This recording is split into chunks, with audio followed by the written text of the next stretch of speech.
Muy buenos días, bienvenidos al Congreso Internacional de Logística y Cadena de Suministros.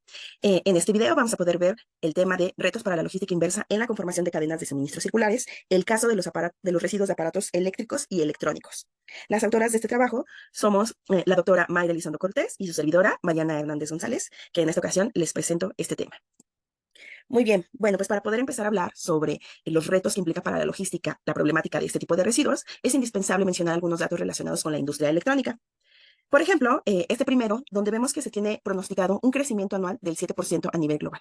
Esto con base en estudios realizados en algunos países como Japón, donde se estima que esta industria, al ser una de las más grandes e importantes para las nuevas tecnologías, tendrá un crecimiento impresionante. Además, esto responde en gran parte al aceleramiento del proceso de digitalización. Si bien la digitalización es algo que se viene realizando desde décadas anteriores, a partir de la pandemia, y con la llegada de la industria 4.0 se ha acelerado este proceso. En algunas industrias en las que no se, o sectores, países también, en los que no se consideraba la digitalización como un proceso indispensable, ahora sí lo es.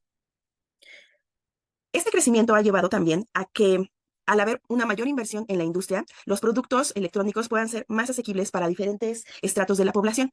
Países, industrias y personas que antes no podían comprar algún tipo de electrónico, hoy en día lo ven como una necesidad indispensable y las empresas han logrado reducir los precios de los mismos. No solamente son más personas, industrias y países quienes están comprando más electrónicos, sino que también hay más productos que antes no tenían componentes electrónicos y ahora se está logrando adecuarlos para integrar algunas de estas funcionalidades. Ahora, si hablamos a nivel local, México se ha posicionado como uno de los principales países exportadores de electrónicos. Muestra de esto es que 9 de las 10 empresas más importantes de la electrónica tienen presencia en México.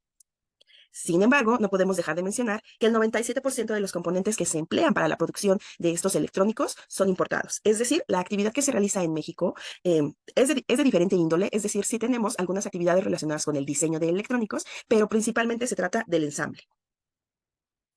Ahora, ya que hablamos de la industria, pues hablemos de sus residuos. Los residuos de estos aparatos se les conoce como RAE, que son las siglas de residuos de aparatos eléctricos y electrónicos. Y se considera un RAE a cualquier aparato electrónico o eléctrico que ha sido descartado, que sobra, es decir, que también pueden provenir directamente de las empresas que los fabrican, son obsoletos, ya no cumplen con la funcionalidad para la que fueron diseñados, o se encuentran dañados. Entonces, dentro de esta definición entran un montón de aparatos. La clasificación que se utiliza en el país para distinguirlos es la que se muestra en la gráfica de esta diapositiva. Observamos también un estimado que se realizó aproximadamente en 2019 sobre la cantidad que se está generando de cada uno de estos tipos de RAE y observamos que el mayor porcentaje corresponde a los equipos de intercambio de temperatura, donde encontramos refrigeradores, aires acondicionados, estufas, con el 44% del pesaje. Cabe mencionar que aquí no estamos hablando de unidades, sino de toneladas. Es de esperarse que este tipo de equipos sean los que tienen el mayor pesaje debido a su gran tamaño. En segundo lugar están las pantallas, que a diferencia de la categoría anterior, representan el 35%, sigue siendo un porcentaje elevado, pero no por su peso, debido a que las pantallas son relativamente ligeras, sino por la cantidad de unidades que se están desechando. En gran parte debido a el bajo costo que cada vez tienen con mayor frecuencia. Antes era muy costoso sustituir una pantalla, hoy en día no lo es tanto, y a la fragilidad que el aparato por sí mismo tiene. En tercer lugar, tenemos los pequeños equipos, donde entran equipos como relojes, calculadoras, teclados, ratones, muchos de estos dispositivos que son de menor tamaño, pero que tienen algunos componentes electrónicos. Luego tenemos los equipos de telecomunicaciones e informática. Estos por lo regular no se generan en las casas de habitación, son generadas por las grandes organizaciones, donde tenemos servidores, antenas, equipos de esta índole. Y por último, los grandes equipos. Aquí es donde entran los CPUs, principalmente de las computadoras, con el menor porcentaje. Bueno, ante esta gran cantidad de residuos que se tiene, ¿qué es lo que se está haciendo para su manejo? Son diferentes las actividades que podemos encontrar en el país.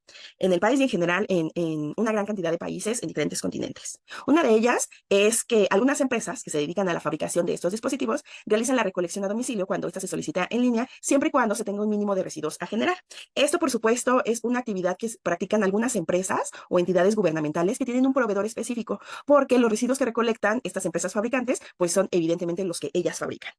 Por otro lado, otras empresas ofrecen una bonificación cuando uno realiza la entrega de un equipo que ya no quiere y que va a sustituir. Esta bonificación permite adquirir un nuevo equipo a un menor costo. Es una especie de vale por el equipo que se entrega dañado. Y estas sí son estrategias a las que las personas físicas suelen recurrir. Principalmente se dan en equipos como smartphones.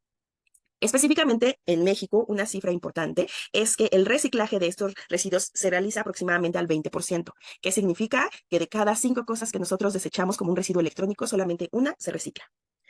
En México también rige el principio de responsabilidad compartida, el cual indica que el manejo de estos residuos es responsabilidad tanto de los productores como de los distribuidores y consumidores. Es decir, no recae específicamente en alguno de ellos, sino en todo. Además, el gobierno realiza algunos esfuerzos por crear conciencia en la población y facilitar el manejo adecuado de estos residuos. Algunos de estos esfuerzos más conocidos es el Reciclatón, que es una campaña que busca a lo largo del año situarse en diferentes localidades con el objetivo de que las personas puedan entregar sus dispositivos. Bueno, ante estas prácticas, ¿qué es lo que sucede? Pues tristemente lo que sucede es que el problema continúa creciendo. Algunas cifras que nos indican esto es que para el 2021 tuvimos una generación de más de 52 millones de toneladas de RAE a nivel mundial. Considerando todos los continentes, América se encuentra en el tercer lugar, generando el 25% de los residuos totales. Como dato extra, es Asia quien se encuentra en primer lugar. Y dentro de América, México se encuentra en el tercer lugar, solo debajo de Estados Unidos y Brasil. La Semarnat estimó para el 2021 en México una generación de más de 1.200.000 toneladas de RAE. Es decir, son demasiados. Una de las soluciones que proponemos y que forman parte de la investigación que aquí se muestra son las cadenas de suministro circular. Las cadenas de suministro circular se encuentran representadas por el esquema que se muestra en esta diapositiva, donde podemos observar los diferentes eslabones que integran una cadena tradicional, pero que además de contener un flujo regular o primario, que lo estamos representando aquí con las flechas negras, tienen flujos que permiten recuperar residuos de cada uno de los eslabones y llevarlos a donde puedan ser de utilidad, ya sea dentro de la misma cadena, es decir, dentro de las mismas empresas que la conformen, o empresas que sean del mismo sector u otros. Algunas de sus características es que están coordinadas tanto adelante como hacia atrás. Tienen el propósito de restaurar estos materiales, es decir, de esto que consideramos ya un desperdicio, pues ver de qué manera se puede utilizar. Se busca en estas cadenas la innovación desde el diseño del producto hasta el final de la vida útil de los mismos y la manera en la cual vamos a disponer de estos desechos. Involucra a todas las partes interesadas dentro de una cadena, ya que no sabemos a qué eslabón es a que le puede resultar útil el residuo que se está generando. Esta idea suena bastante bien para poder aprovechar con mayor éxito los materiales y componentes que se encuentran en los residuos que han sido desechados. Sin embargo, nos encontramos con diferentes dificultades para que puedan operarse. Estas dificultades van a depender del contexto en el que nos encontremos. De ahí la importancia de especificar una zona, como lo hicimos en el trabajo que aquí presentamos, donde nosotros nos enfocamos en las empresas que se encuentran dentro de la zona metropolitana del Valle de México y que de alguna manera se dedican a alguno de los eslabones que vimos en esta cadena. El objetivo del trabajo es identificar qué es lo que se está haciendo que permita crear esos flujos que reincorporen estos materiales. Y lo que encontramos son estos flujos circulares identificados. Hablando rápidamente de ellos, el primero que voy a mencionar es el de la venta de productos funcionales. Es un reflujo que se da desde el consumo hacia la distribución y venta. Es decir, se realiza para empresas que tienen la posibilidad o la tecnología y conocimientos para poder reparar un producto y entonces poderlo ofrecer nuevamente al mercado a otro cliente. Esta reparación de los productos se puede realizar tanto con la persona que nos distribuyó o vendió el producto, un celular, una computadora, o se puede ir directamente hacia el fabricante. En este caso, cuando se va hacia el fabricante, por lo general es cuando existe una garantía extendida que permite regresar el aparato dañado y es el fabricante que tiene todos los componentes y la información necesaria quien realiza la reparación. De esta manera, pues evitamos que esos productos se conviertan en residuos. Ahora, uno de los mayores flujos que se encontró es la venta de productos postconsumo y de algunos de sus componentes. En este sentido, lo que observamos es que desde el eslabón del consumo, es decir, las personas, empresas, organizaciones gubernamentales que desechan algún residuo, lo mandan a otra cadena que puede ser dentro de la misma industria con la intención de que ahí se aprovechen algunos de los componentes y en algunas ocasiones hasta el mismo producto, porque lo cierto es que estos productos no se desechan necesariamente cuando ya no funcionan, sino que se pueden desechar mucho antes, simplemente porque queremos uno nuevo y lo podemos adquirir.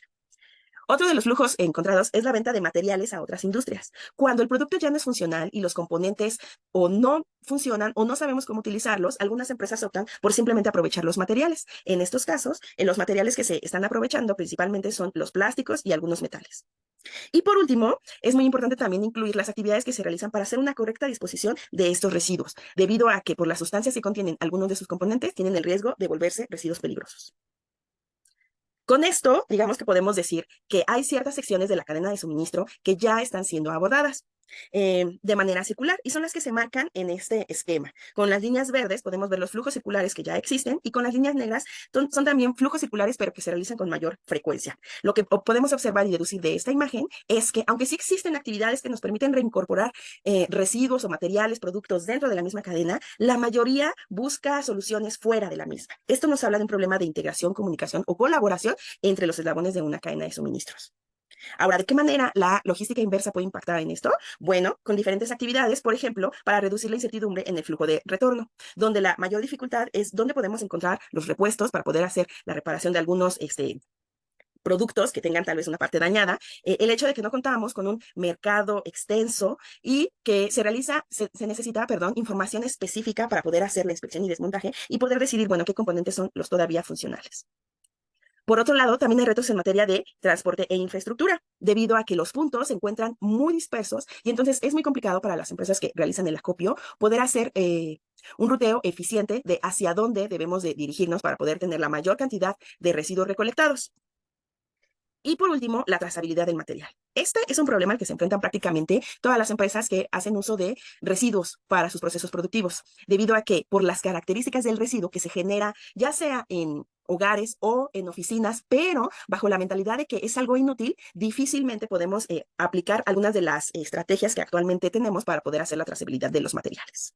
Entonces, bueno, esto fue lo que nosotras encontramos al hacer esta exploración con algunas de las empresas que se dedican a aprovechar los residuos electrónicos y algunas consideraciones finales que queremos mencionar es que el caso de los RAE es muy particular. Si bien nosotros tenemos un problema general de residuos, de que necesitamos encontrar qué hacer con tanta basura que se está generando, y una de las principales estrategias es que sea la misma industria quien las aproveche, en el caso de los RAE nos encontramos con muchas características que los vuelven perfectos para trabajar en este tema. Primero, que cada vez se generan en más productos que antes no tenían electrónicos. Entonces, los podemos encontrar completamente dispersos, que tienen una inmensa cantidad de materiales, más de 50 materiales se integran en cada uno de los RAE, y que hay materiales entre ellos, como el oro, la plata y el platino, que son de gran valor.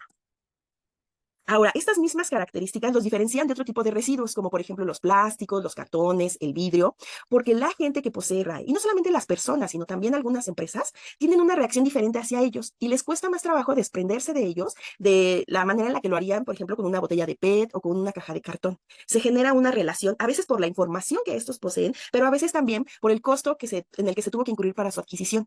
Esto es una dificultad que se tiene que trabajar a nivel educación ambiental porque está impidiendo el aprovechamiento de este tipo de residuos. Por otro lado, no podemos negar que los productores continúan operando con un modelo de obsolescencia programada, aunque no está declarado, es decir, no es tal cual parte de su política, sí se materializa en la medida en la que muchas empresas están dificultando el proceso de reparación, están disminuyendo sus garantías, están facilitando la renovación de sus productos en lugar de hacer productos más duraderos. Lo que observamos en general, no solamente con las empresas fabricantes, sino con todas aquellas que se encuentran en diferentes eslabones de la cadena, es que las actividades que están realizando buscan hacer una gestión eficiente de estos residuos mediante estrategias que pueden ser como la reparación, el reciclaje o el correcto manejo de estos dispositivos. Es decir, sí se están haciendo diferentes cosas con la intención de recuperar el valor de los residuos. Sin embargo, como mencionamos anteriormente, muchas de estas cosas no tienen vinculación dentro de la misma cadena, sino con otros socios externos. En lo que se refiere a las operaciones logísticas, debemos de reconocer que al igual que sucede con otro tipo de residuos, aquí tenemos un mayor grado de dificultad. ¿Por qué? Por la atomización de las fuentes de origen, por las características de calidad, de funcionamiento, de eficiencia, que son diversas y muchas veces desconocidas, y también en parte por la falta de una mentalidad que busque el aprovechamiento y el valor en los residuos. Afortunadamente, muchas de las tecnologías en el campo de las telecomunicaciones y soluciones digitales que utilizamos para abatir estos retos logísticos en otras industrias se pueden aplicar aquí. ¿Por qué no se han aplicado actualmente? Algunos de los entrevistados de estas empresas mencionan que sí hace falta una mayor conciencia del valor que está depositado en los residuos. Y no solamente del valor, sino del peligro que implica no atender este problema. Y bueno, pues eso es todo por nuestra parte. Les agradezco mucho la atención y espero que esta presentación haya servido para darles una breve, una muy rápida idea del problema que tenemos que enfrentar con los residuos electrónicos, qué se está haciendo y en dónde podemos aportar para resolver la problemática en general. Gracias y hasta luego.